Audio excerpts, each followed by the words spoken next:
some days it's a slow struggle to find news. I do what I love. I love news. I love knowing stuff before everybody else does. I love like being able to tell the story the way I want to tell the story. I love it.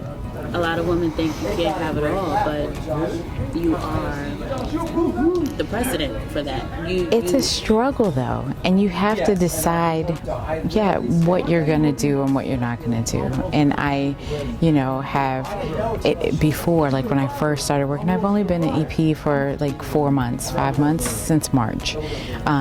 So I felt like, when we would go out, I'd have to have my cell phone, and I'm checking my emails constantly or looking at, Twitter, that kind of stuff.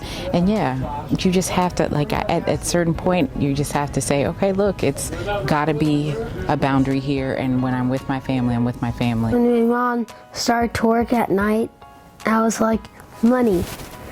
And then I started to feel sad. What made you sad?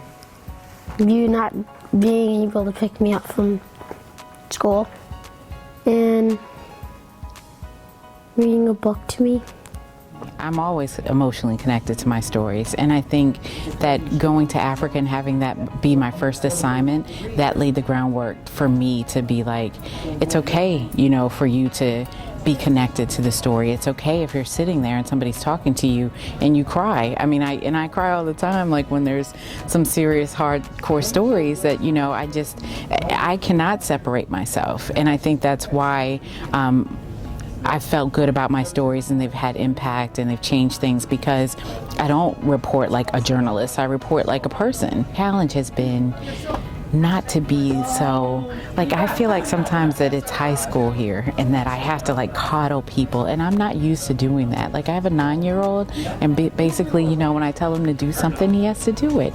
And I feel like here it has to be, you're doing such a great job, but if you could just do this a little differently, and I am not used to being that kind of person. I'm very direct, and I'm like, let's just get it done and stop your whining, stop your, I can't say bitching, but I want to say that, but I've had to learn to really manage people. Whatever your goals are across the board, you have to establish what it is that you want to do. If you establish that goal, then there's no, you just have to continue to be who you are in establishing that goal. Like, don't try to establish that goal and you be Terri Tolliver trying to reach that goal. You have to be Farrah, you have to be Mark, you have to be whoever it is to reach that goal. Otherwise, it won't work.